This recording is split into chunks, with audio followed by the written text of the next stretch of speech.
As he sat down with Prime Minister Modi last week, the president said that the Indian press is better behaved than the U.S. press, and then he advised him not to take questions. Can you explain why the American president was criticizing U.S. reporters in that setting? Well, I would note first that he took questions on Friday, and he took questions again today. And I think what he said is that they're not always on point. Now, I know that isn't something that anyone wants to hear in here, but what I think he was conveying is, today he might want to talk about COVID vaccines. Some of the questions are about that. He might want to talk about, and some of the questions are not always about the topic he's talking about in that day. I don't think it was meant to be a hard cut at the members of the media, people he's taken questions from. I can think of younger days when I lived for my life. Sad day. Was everything They gave him their all. could want to do. They did. I could never see. Can you imagine that? Their feelings were hurt. Their feelings were hurt. I'll play it again. As he sat down with Prime Minister Modi last week, the president said that the Indian press is better behaved than the U.S. press, and then he advised him not to take questions. Can you explain why the American president was criticizing U.S. reporters in that setting? Well, I would note first that he took questions on Friday, and he took questions again today. And I think what he said is that they're not always on point. Now, I know that isn't something that anyone wants to hear. How can you stop the rain from falling down? And some of the questions are not always about the topic he's talking about in that day. I don't think it was meant to be a hard cut at the members of the media, people he's taken questions from. What makes the world go round? My goodness, the heartbreak experienced by the American media today. Can you imagine? Why did he say that mean thing about us? He made fun of us, and the Indian Prime Minister was there, and he said something mean about the Indian press. Oh my God! I've never seen this in my. Really? Can you? He said something mean last week when the Prime Minister was saying, Can you make it? Essentially, she had to kiss the boo boo because their feelings were hurt. I know. Oh my goodness! Really? Make it okay, Jen. She had to explain away the hurties for them. He still loves you guys. I promise. He really still loves you a lot. I'm sure he didn't mean biting criticism of you guys. No. It's just you're sometimes the best. Sometimes you do ask questions that are just a little bit off, just not what he wants to talk about that day. If you could just try and stay on topic to keep it to things that we've prepared a statement for him in advance, that would be ideal. And, where he has his talking points on a note card in front of him, because sometimes you guys kind of ask questions where it's like about something else, and we don't really like that when he starts to answer questions off the cuff. So if you could just... I love it. I think sometimes you're just not focused. What a bunch of total and utter... Can you imagine if Trump's press secretary had done that? Had told them that, because obviously they cried in the briefings all the time. They cried after they attacked him. He retaliated. They cried, and then they talked about democracy being under attack, considering there was a rampage in Annapolis, Maryland, at a newspaper. Baltimore, I think. I don't think so. I think the newspaper one. I think it's Annapolis, my friend. But you could be right. You could be right. I'm going to check anyway. now, though. Well, anyway. Yeah. But if they'd been like, this is an attack on democracy, the president just called us the lying press, and if, Kayleigh McEnany or Sarah Sanders had said, like, well, sometimes you guys just ask bad questions. New beer tonight, Alice. This is the Yingling Light Lager. Mm-hmm. Wasn't it a big deal a few years ago when those started to be available here? When Yinglings got here, yes, like 10 years ago or so. Maybe it was less than 10 years ago. Anyway, it is their answer to Mick Ultra, and it is not a pleasure. So that's Sorry. right. So that's right. The press had its feelings hurt today. Beer reviews with Tom. Yeah, the press had its feelings hurt today, and so that was that. And I was just a little momentary. I thought, wow, that's incredible. Let's see what else is going on with the administration. We'll blow through some of the Psaki stuff immediately. They still have, and this is great. I like to think about the summit meetings that take place with the communications crew saying, okay, guys, we need to craft something new here. This is not working. Because they can't have the same old stale stuff going on in same stale answers as far as the border, etc. Well, right, considering it gets worse every day. Right. So you can't have this is, for instance, okay. So here's an older Jen Psaki one. Immigration system until we have an asylum processing system that works at the border. We're going to continue to see cyclical challenges like this. So that's actually from today, but that's an old talking point. That we have this happens every year, or it's in a cycle of whatever. Yeah, it's like the inflation. There might be a little bit of inflation, but it'll disappear. It'll be transitory, no big deal. Exactly, but see, they can't do that. They can't keep using the same answer for all this stuff because the front of the paper is going to write the news hit on it, and then the back of the paper is going to editorialize or write op-eds on it as well. And you're asking op-ed writers, good liberal progressives who want to write nice stuff, you're asking op-ed writers to veer way afar from where they should be. And they have long since left the idea that this is cyclical. So that's why you need something new, which is what they're on to now. So this now is the new Psaki border talking point. And this is what all the news people up front, of course, will write. This will be the hard news. And it will be written as if it will not be questioned. It will not be qualified without evidence or whatever. The word lie will not be used in it whatsoever. But here's Psaki's new... This is the new going messaging point from the communication shop of the White House. We would argue that for all of those Republicans who are standing at the border and giving speeches about how broken the system is, why don't you join us and be a part of the solution instead of relying on speeches? Because we can work together and get immigration reform passed and make the system work. So here you go. And that's nice and fresh for the back of the paper, for the op-ed writers, for the editorial people. And the analyst for something to work on, to say, yeah, by the way, if they know so much what to do, why don't they do it?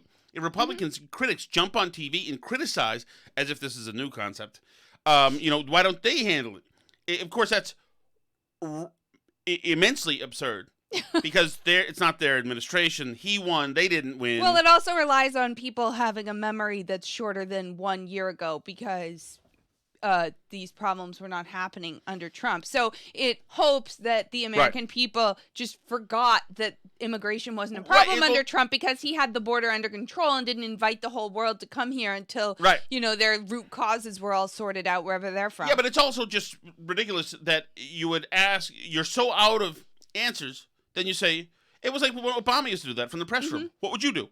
Well, that's changing the game, I guess, and the entire dynamic of here.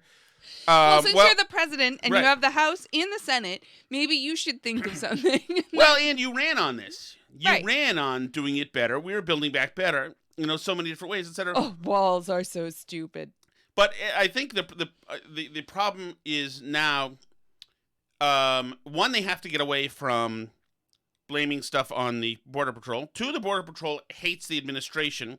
And the fact that Bill Malugin, your boyfriend, was able to jump on a helicopter seconds after the drone was barred from the sky just tells you how happy they are to treat this administration with some animus, understandably. Right. And, and this is the narrative that I'm seeing sort of shape up in the press, too. Like, if you look, they'll call it, like, Greg Abbott's border crackdown. Like, when they're talking about, like, he invented having a border there, like this was his idea, when really it's all of our border, because people who come into the country, like, there's a reason we put the federal government in charge of the border. Yeah. Why is it hot in this house? It's probably just warm in this room because we're running a big hot light in here.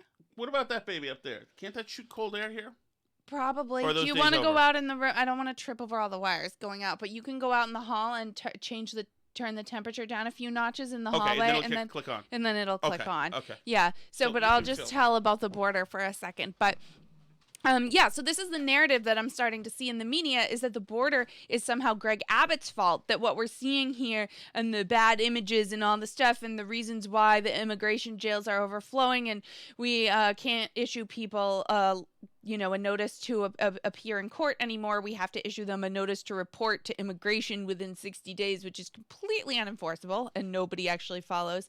That the reason why this is happening is somehow Greg Abbott did something to cause this. So that's the new narrative that they're going with. And one that we didn't even just talk about just now that I think we didn't bring up is, remember when they first got into office before it was seasonal, quote unquote, is it was because Trump had dismantled the asylum process.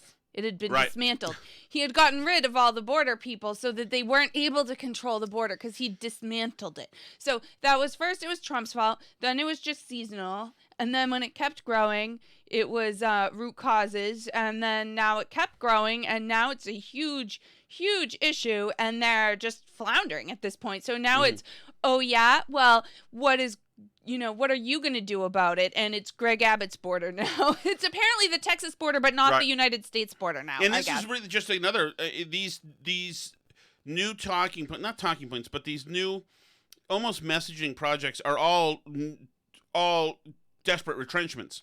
Again and again and again. I mean, well, it's like we've now changed the dynamic. We've changed the debate to a more hybrid nuanced debate. In other words, why don't we work together as one and do it? Well, okay. Well, and we should just pass comprehensive immigration reform.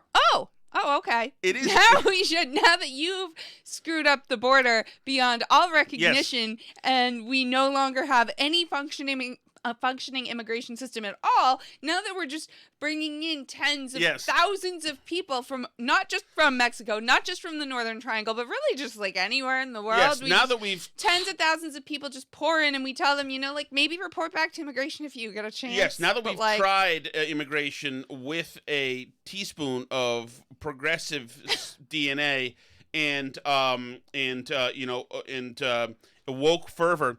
Now that we've tried a little bit on the border, now we have to institutionalize it nationally, federally. Mm-hmm. Well, I mean, part of me thinks that it might be in some ways easier just to drop the pretense that we're enforcing the border at all. Like, why are we like housing people in all these encampments and whatever we're doing down there if we're just letting people in? It's like crazy what's happening at the border. It's unbelievable. It's like, they're spending all this money and they're doing all this stuff and employing all these people, and what they seem to think the whole point of it is to bring more people into the country. Right. Yeah, not to have any kind of no. They don't have any. system. No, their idea based on the rest of the agenda. Their idea would be just amnesty. Yeah. Or there's no more border problem if there's literally no more border. Well, right. That's the issue, and I tend to actually be like more pro legal immigration than some of the rhetoric that I hear on the right nowadays.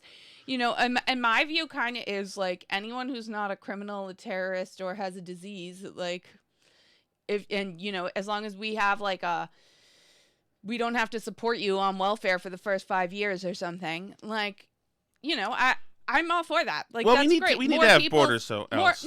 No. But I mean, like, you obviously have to have a border in order to do even just that small list of things. Even if and then you can have a conversation about which things you want on the list of requirements and not. I think But like, if you don't do any enforcement whatsoever, then you can't even talk about like not letting in criminals or terrorists.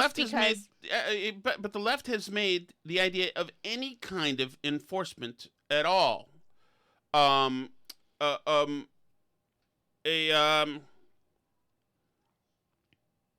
atrocity. Well, right. They have. So if any visual of the border at all being protected would be considered an atrocity by the left. They do. So and they have people like Biden pandered to them for so much because it was a winning issue, they felt. Mm-hmm. That now here we go. So now they can't. You can't have any kind of border enforcement. It's like you can't. I mean, obviously, we saw the images this week that were worse than slavery, so we can't obviously just prevent people from walking into the country when they want to, because if you stand in their way on a horse, then that's racism. But if once they come here and check in and apply for asylum, you put them into a holding camp for a few days while you figure out what to do with people and bus them to wherever they're going, then that's literally concentration camps, according to AOC. And like, we can't do that either. So, I mean, like, what exactly are we allowed to do at the border? I just want to know, like, from the left, what is supposed to happen at the border in your view? It should I mean, be like, free travel, free entry into the country, and then. But should there be any kind of like? Should there be like a welcome packet or like what? I mean, should you have to give your name or show a driver's license? I assume you can't show an ID, but like, if you don't, they're gonna hide in the shadows. What's the plan? Like, I don't. These people are saying like, well, you guys have to come up with a plan. Like, Republicans, ran the border for 4 years, and we didn't have this. Mm-hmm. We had other things the left didn't like, but we didn't have this that nobody likes. So I don't really get what their plan is supposed to be, because you can't negotiate an immigration plan if one side just has no plan. Their plan is no plan. All right, let's move along here to Congressman Jayapal. Isn't she the one who got COVID at the Capitol riot because of Marjorie Taylor Greene or whatever? Anyway, so she was on the Sunday show. She was actually really charming. I actually listened to this yesterday. The charm offensive was there front and center, because she can be pretty vile if she wants to be. But talking to Jake Tapper about the $3.7 trillion infrastructure. Are you plan. sure you have that number exactly right? Well, I don't know, but the thing is, I mean, I think she had a different number when she. Oh wait, no, I see what you're saying. I see what you're saying. But it is interesting that that's the name of the plan. It's like, it's not like building back stronger or whatever. It's just the amount, because all that matters to anybody is the amount. Mm-hmm. Here we go. Do you think it's possible that the price tag will come down? I've heard the number $2 trillion floated as a possible endpoint. I think we should look, first of all, as I said to the president, and I heard him say, this is a $0 bill, because it's all going to be paid for with taxes on the wealthiest corporations and the wealthiest individuals, which, by the way, makes it more popular than it was even before, and it's already very popular. But ultimately, I think it depends on what we put in there. We put our proposal out.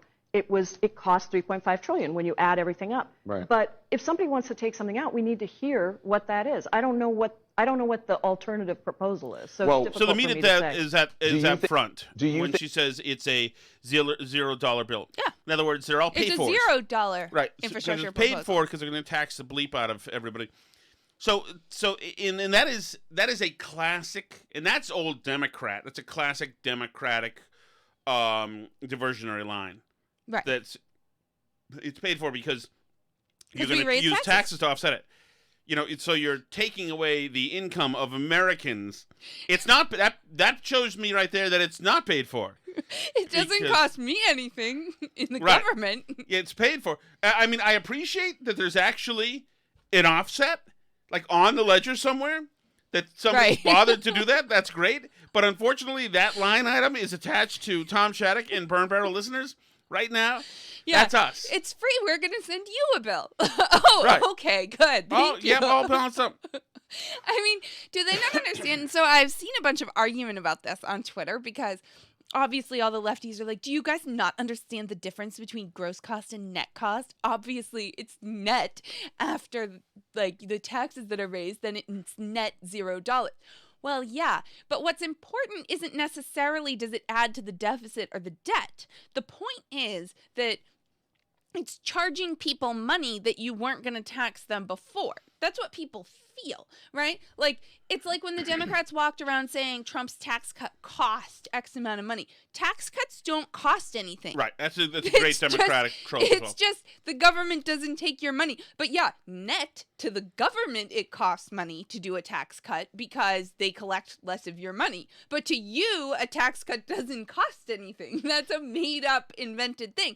So they're just talking about it from the perspective of the government budget in their departments. Right. To them, it's cost free. They didn't have to make any cuts.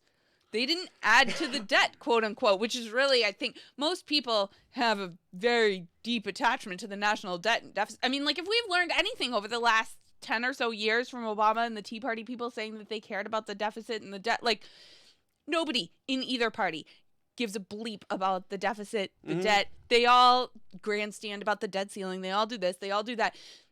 I mean, I assume the debt is going to kill us all shortly in the collapse of our economic empire here at some point. Well, and that's when we'll the all World pay War the price. happens. But everybody has now just agreed mutually that we're just not going to care about the debt, and it doesn't impact our daily lives. So it does impact my daily life, is if you start taking more money out of my paycheck. That for sure impacts my daily life.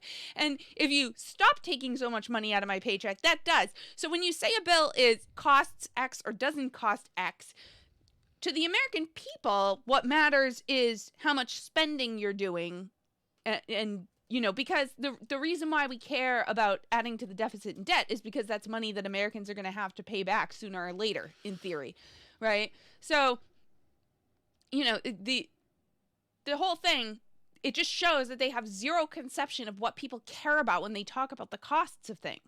Like, to say the bill is free because the CBO is going to score it that it doesn't add to the deficit is just insanity.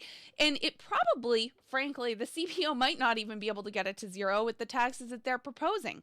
It's certainly going to hit people of a lot lower income than they're suggesting it's going to hit. And Right, and this soft one includes all sorts of social programs. This trillions one, which is just it's classic redistribution, which is why these socialists are all excited about it, etc. I don't even know what's in it. I've heard of the usual nightmare stories of this and that. But for a lot of Americans, I'd say this has not been an easy time. So tax hikes, which I don't know what they suggest the threshold is for people going to be paying taxes, but it's never that. I think, did he say 400,000 or something? Right, but that's not going to be the truth. And actually, if you're raising taxes on corporations as well, they're going to need to offset that loss. Yeah, it comes out in prices to other course. people, and they're going to, you know, they're going to put more cash in the pockets of, you know, of random poorer people who are going to spend that money. I mean, like, we've already seen the inflationary pressures happen from all the money that we dumped into the economy earlier. What, was something wrong? Are you listening for the kids? No, I think my AC's working. Oh, look at that. I put it on 58.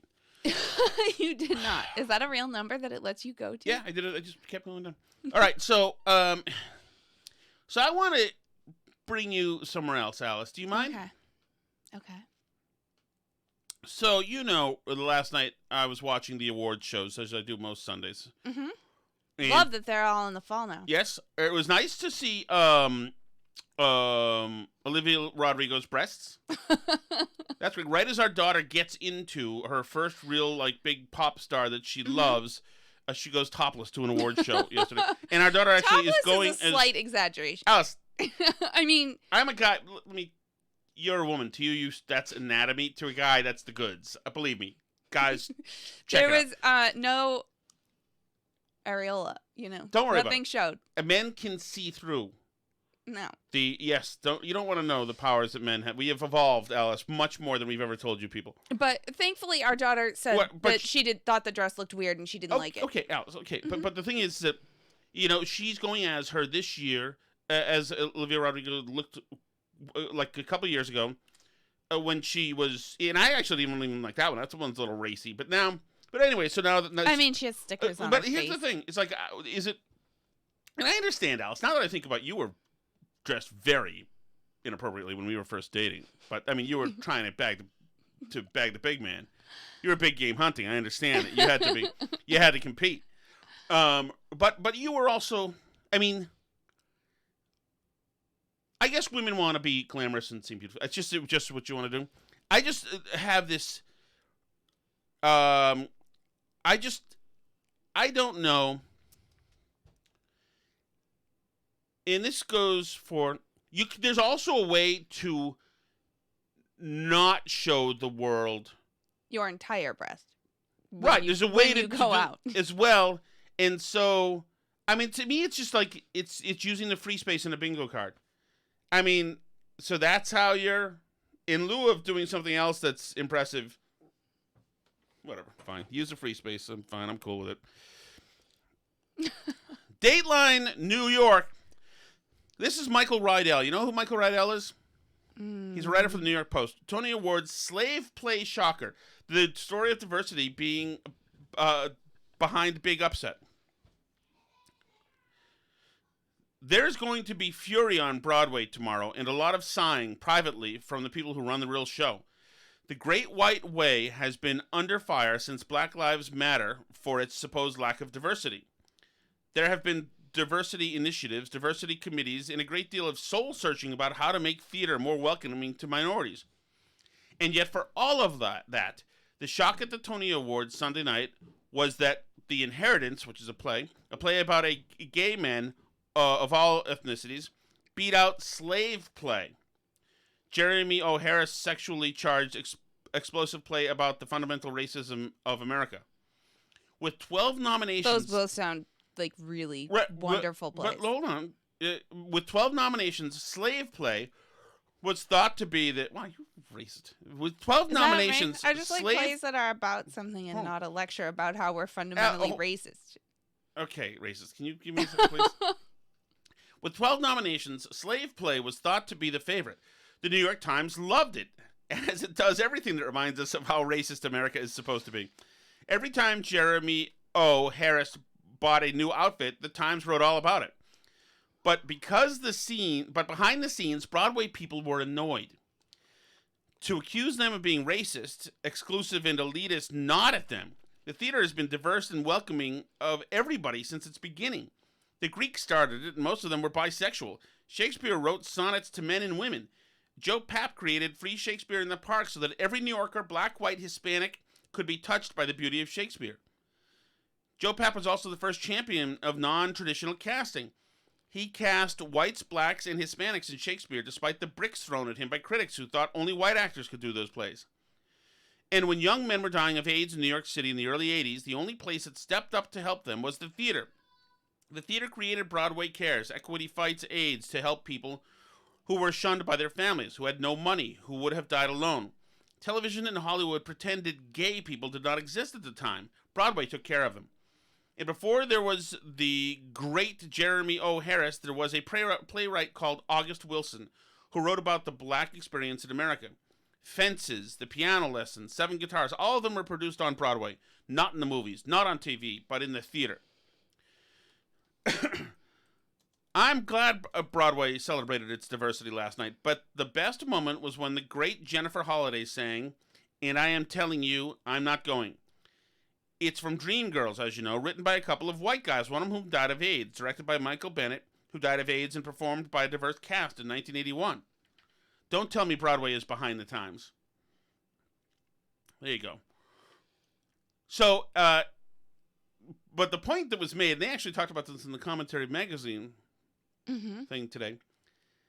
The point that they made is that the voting's done. What was that? I don't know. You did it. Oh yeah, it's my thing. It's my microphone thing. The point is that the voting is done by secret ballot. So we are in woke fests, and they said the same thing with the Oscars. That's right, secret ballot. That's why Anthony Hopkins won Best Actor when it was supposed to be Chadwick Boseman or whoever was supposed to win, right? So, so with Broadway, they're mad about being told what to do. Fine, and with Hollywood, etc., with all these people, these are all good progressives. Right. They are happy to say publicly one thing and act one way, but when it comes down to vote, they're voting on merit. I'm sure they would vote if the black play was the best one. I'm sure they would have voted for that one. I don't think whatever. So there's an integrity there. They're not willing to eschew, at least when it comes down to it, when rubber hits the road, and that's like. Maybe they just have more work to do internally, honey. Well, no. That's when. So anyway, the fact that they've had enough, and these are the most progressive people in the world. This is theater elite lefty progressives. These are like the real, leftiest of the lefties. Yes, some of these people are from the realm of actual doctrine communists. Well, so I got to thinking that what if what if, and we've known this, we had friends who did the Black Lives Matter thing who would never have done anything like that, ever. Mm-hmm. But who went on Instagram, did the pictures and this and that. And I think that's what made the thing remarkable last year. It was that you had a whole bunch of people who normally don't do stuff like that and who don't get swept up in things, who decided to become kind of social media activists and, boutique activists in nice towns for 1 to 2 days for the year to be part of the whole thing because George Floyd, yada, yada, yada, yada, yada. Well, yeah, they all made Facebook posts that were right. like, I never post about things like this, but the time has come where people like me have to stand up. We can't be silent any longer. Right, okay. So everybody got into it and said, my daughter came to me and she said, why did George Floyd have to die? And this. So here's my thinking. What if this movement, that's the racial reckoning movement, really?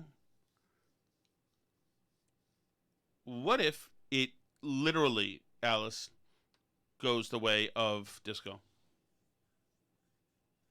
I mean, I think it probably will. Now, remember, disco was not just red hot in the late 70s. It was the red hot, most incredible, single biggest thing out there. Disco was a state of mind. It wasn't just music and dancing. It was a state of mind, a certain flashiness, a certain cockiness, it was an attitude, much more. And then in 1977, you were king of the hill if you were a disco person. By 1982, disco was absolutely verboten. It was considered a cultural atrocity. It was only lampooned and made fun of. It is still lampoonable. I mean, that was a particularly tacky time. But it became just absolutely just. But don't you think it's the things that are biggest that are most vulnerable to that? Because specifically they're so powerful and so all-consuming, and the mood and the feel of it is just so big and distinctive that once you're over that flavor, you can't have any of it, Exactly. Agree. It's overkill. We've had so much of it. So what happens if it does go the way of disco? I mean, I think it will. This sort of total hysteria over this racial stuff and the privilege workshops and all these things. This can't maintain this kind of energy, especially if tons of normal people just reject it, which they do. I mean, they're really trying to say that, Christopher Rufo, who's been doing all this stuff on critical race theory and in the schools and everything, that this is some kind of white lash against, white people just don't like to know the truth about our country, and so they're lashing back out the way they always have. But that's really not true. Huge majorities of all races think critical race theory is garbage and don't want it taught to their kids. It's really, really, really unpopular with normal people. Enough so that they'll go to school board meetings, which, I mean, you know this as a normal person yourself who doesn't like small government politics. It would have to be something pretty big to get you to a school board meeting, would it not? Right. But, if we, for example, weren't in a position where we were homeschooling, and our schools were teaching stuff like this, or made our little kid feel guilty and sign a pledge to reject their whiteness or something, would you not be at the next school board meeting raising hell? Because it's so outrageous, so ridiculous. And that's across the board. It's only wacko progressives who think that this is awesome. It's not this isn't white people against black people. This is I mean, there are a lot of people who joined the demonstrations last year. Right, but then it comes home in your kid's backpack, this really crazy stuff, and you're thinking this is not what I fully signed up for. I mean, there's a pretty big difference between saying police officers shouldn't kneel on the necks of people in the street, and and then saying that whiteness is terrible and needs to be rejected, and acting like white kids have a disease and that black kids can never succeed because all this invisible racism is holding them down. I mean, it's toxic for everybody. It's toxic for black kids. It's toxic for white kids. It's awful. That's not a philosophy that most people agree with. You can get them to show up at a protest. I mean, you know, and you say like those friends would never have done anything like that, some of the people that we know, but, you know, and they're not big activist people, but like we also know relatively normal people who like went to the Women's March right in the early days of Trump. And we're, you know, and we're just kind of like, oh, well, this is so interesting. Like, it's important to see democracy in action kind of things, you know, like just sort of like not like hugely committed to it, but they think there's like a movement and it's important and it's part of history, right? That there's that line that like when there's these big movements and it's a thing that they like, you know, want to be able to say that they were there to the future generations or whatever. But Right. when it comes down to it, like, you know, in your office when you're wandering around scared to talk to other people because you're going to step on somebody's toes or say the wrong pronoun or something, like then, you know, then it's actually impacting your life. And then we're in like insane world, right? And it's funny because all this whole thing with like the critical race theory stuff was originally like, oh, that's not going to leave the colleges. These are just like college courses on critical theory. And it's not, but now it's literally everywhere. Oh, yeah. Oh, yeah. It doesn't necessarily always go by that name everywhere, but absolutely. The teachings of it are everywhere. The action items are everywhere. And the ideology is used and transplanted onto all sorts of things. There's no doubt about that. And another thing that might make this go the way of disco is it could be replaced. Because if you want to look at the black condition right now, you had a bad shooting by Chicago cops 6 years ago, whatever, of the kid who was on heroin in the middle of the street. Rahm Emanuel covered it up before the election. They rubbed him out, essentially, this kid. And that, for Black Lives Matter in Chicago, and for the people in Chicago who are the progressives, of course, good white progressives as well, of course, who consider themselves good, you know, that is one of the pivotal stories of pillars of this narrative of this great racial reckoning. Looking right over what's taken day to day as just the price of doing business in Chicago is the dozens of black kids shot every weekend. Now, I know this is not a new thing to mention this, and right-wing radio uses it all the time. But at some point, saying 70 kids were shot over the weekend, 70 young black men were shot over the weekend, at some point, just like with the George Floyd thing, that something kicked in, at some point, that's going to permeate the conscience of America for real. And we're going to look around and say, holy hell, we've been painting murals of Black Lives Matter around, patting ourselves in the back.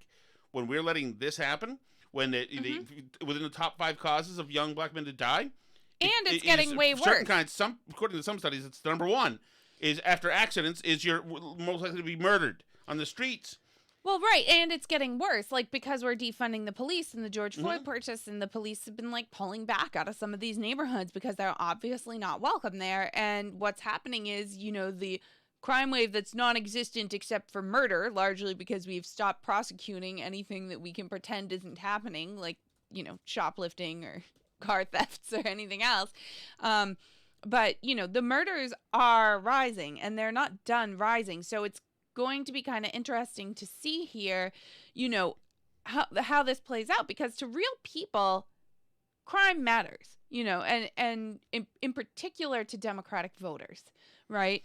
The people that the Democrats rely on to vote for them, the people that Trump was starting to peel off a little bit, they still vote majority Democrat, but these like urban voters, but, you know, Trump made significant gains with them. And I think that this is a big part of it, that running on defund the police messaging with people whose greatest threat is not actually from the police, and they know this. You know, you can tell white liberals in Wellesley that the greatest threat to black people is the police, and they'll probably believe you because it seems scary to them and whatever. But like the people that actually live in those neighborhoods in those cities know what the threats to them are. They know that they're what's more likely to kill them, whether it's like a stray bullet from somebody else or a police officer. They understand this and they know it, and they want more community policing generally, not defunding of police. So, you know, this is sort of where the Democratic Party is going to have a come to Jesus and say, are we going to be the party of suburbanites and, college educated liberals of no particular race, or are we going to continue to have these like solid leads with minority voters in cities? Because we're watching sort of real time this realignment happening, where like if you or a loved one have tried to this is overcome mine. drug or alcohol Stop addiction, it. Aware Recovery Care is here Stop to it. help. Sorry, guys. Sorry. Aware Recovery Care is Yale inspired.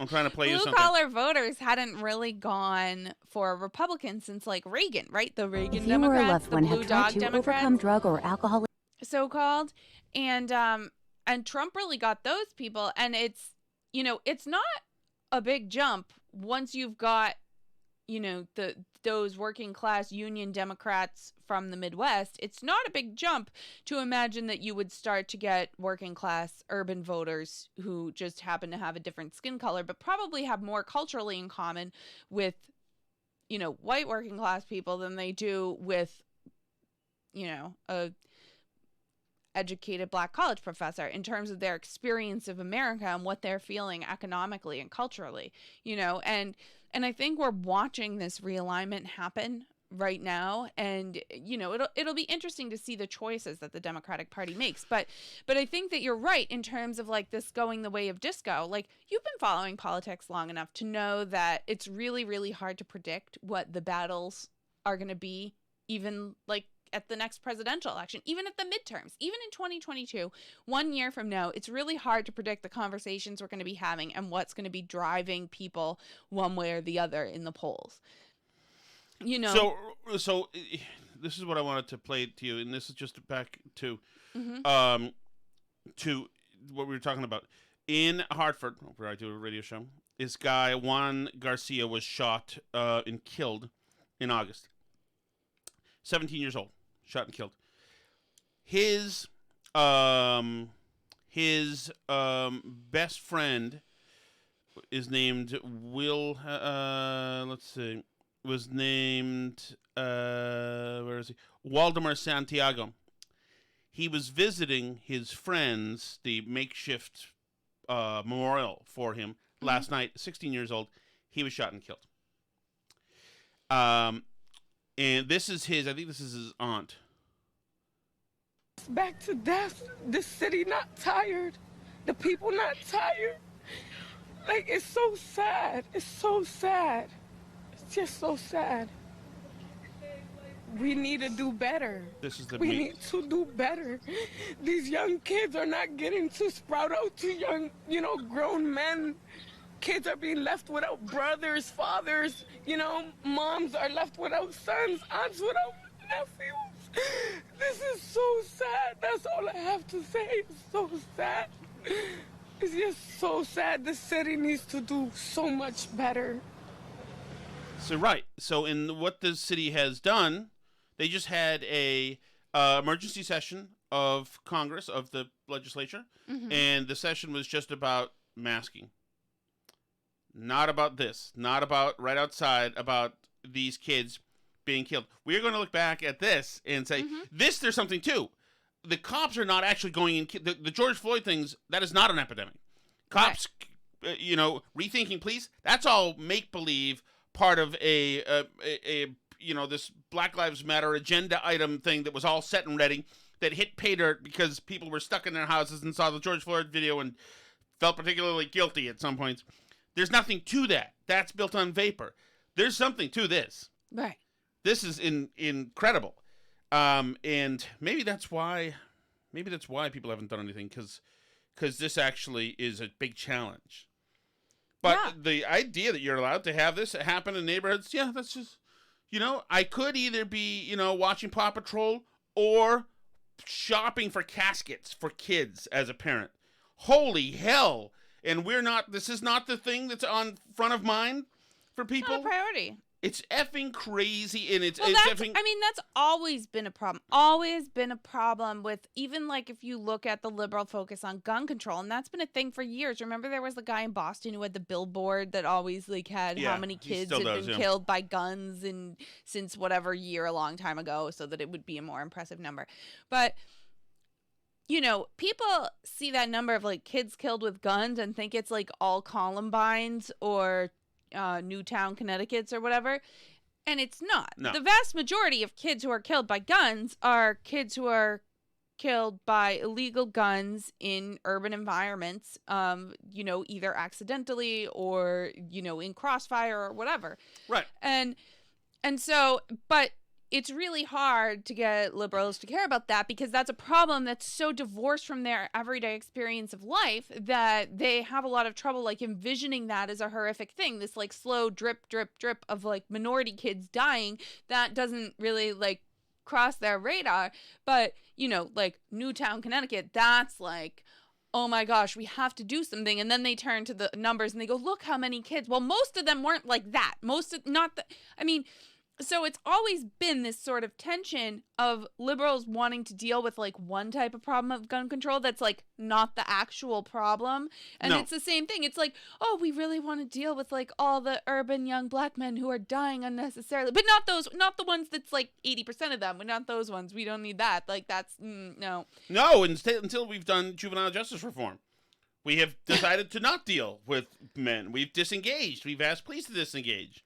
Right. So it's kind of an issue of like of not being willing to have even a conversation of what's actually happening here and what's the problem. And I think there are people in both parties that have tried to like engage some of these problems. I mean, you even have like Rand Paul tried to engage the Breonna Taylor thing, put forward a bill about no-knock raids. And, I think a lot of people on the right agree with that as a concept, that the police shouldn't be busting down your door in the middle of the night fully armed. Like right, but that's like, also not an epidemic. Right, it's not an epidemic, but I think that there's room for agreement once you actually boil down and you say like, well, what are the real issues that are driving this? What's really happening here? What's killing young black kids right now, and how can we make it stop? I think there are things where you can find places to work across party lines, totally. but they just don't make as easy a slogan.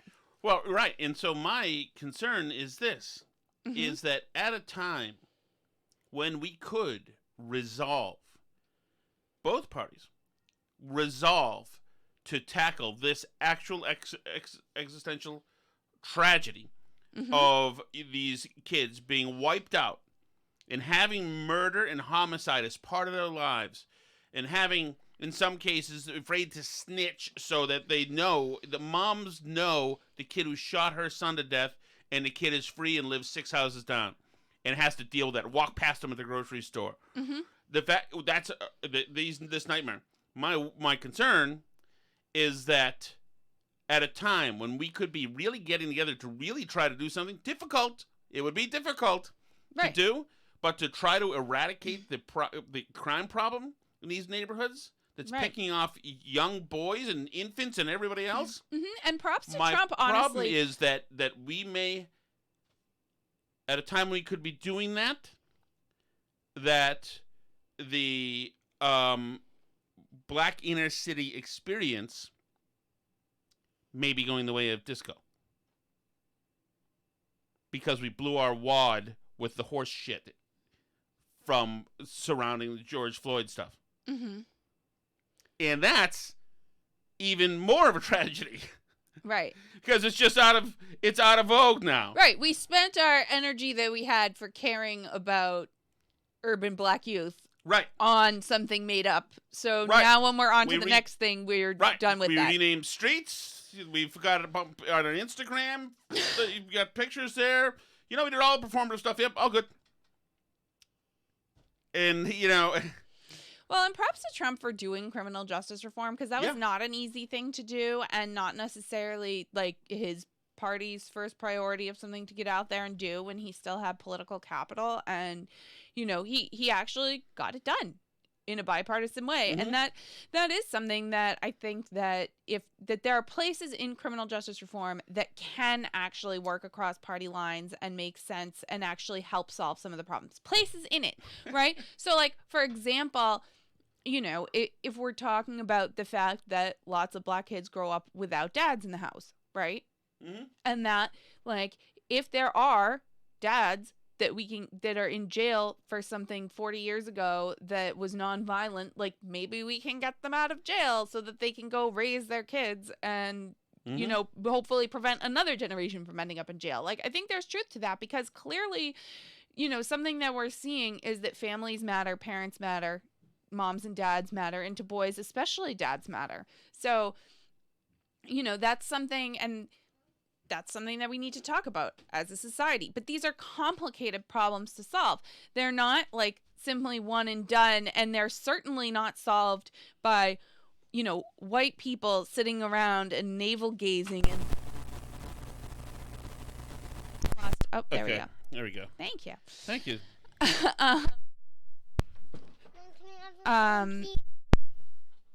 These problems certainly are not solved by, white people sitting around and thinking about how racist they are. That's for sure not how they're solved. You already have my phone. Okay, so the last thing I had was Biden. Is that it right there? Yeah, it's it right there. Last thing I had was Biden saying that that 75 to 85% of kids should be getting vaccinated. He was just kind of rambling, talking ragtime. It's right there. Talking ragtime. How many Americans need to be vaccinated for us to go back to normal? Like, what is the percentage of total vaccinations that have to be deployed? Well, I think we get the vast majority, like is going on in some industries and some schools, 97, 98%. I think we're awful close, but I'm not the scientist. That's pretty damn high. 98% 97, 98%. Right. That should... Fauci had been saying 75 a few months ago. Yeah. Yeah. Yeah. I don't know. I mean, and a third of the country has had COVID now. So, right. I mean, probably more, maybe more like 40%. So, 97% of the country is never going to get vaccinated. So if that's what we're waiting for, like people keep saying, like, what's the exit ramp for masks and distancing and restrictions and, sending kids home from school because their nose is runny or whatever? Like, what's right. the plan to end up back at some form of normal human interaction? And so if the plan is 98% of the country has to be vaccinated, then things are never going to be normal again. Right. I mean, that's right. not... You know what has to happen is that we have to break this fever by going outside and just starting to live life again. Yeah. And that's it. It has to be... enough people just have to start going and doing things so that we flip this thing, so that in certain circumstances you feel kind of weird acting like we're in the midst of the pandemic again. Because we're not. Yeah, because people are acting like this. And, it's worth noting that he actually was wearing a mask when he made these comments while he was getting his booster shot. Wearing a mask, with everyone else masked, getting the booster shot. All these people are vaccinated. So that's already just insane world. That's not the behavior of well-adjusted people. It's not based on science. It's absolutely ridiculous. I think getting vaccinated is a good way to prevent getting a severe outcome from COVID-19. That's my read of the science that's out there. Other people's mileage may vary, which is fine. You do you. But, this behavior where you get vaccinated... I know that I love you do you. Go ahead. Where was I? I know you were what done. I was going to say. I was done. All right, can you go? But, yeah, there's no need to wear a mask then after you're vaccinated, though. Well, it's just a measure of protection. It's one of the what does these say? The layers of protection. Yes, one of the layers. There's another word for layers, though, that Fauci was just saying that I had just heard too. One of the modifications that you can use. One of the many. Thank you so much, everyone. Again, this is the Burn Barrel Podcast. You can find us on Twitter at Burn Barrel Pod, burnbarrelpodcast.com. We are on facebook.com/Burn Barrel Podcast. 2 more hogs got the fever. And Burn Barrel Podcast on Gab and Parler. We have a YouTube channel, a Rumble channel. We're on all the things. Buy a little Jerry Callahan shirt. By the way, my icy detente ended with Jerry Callahan today. We were in contact. In contact, wow.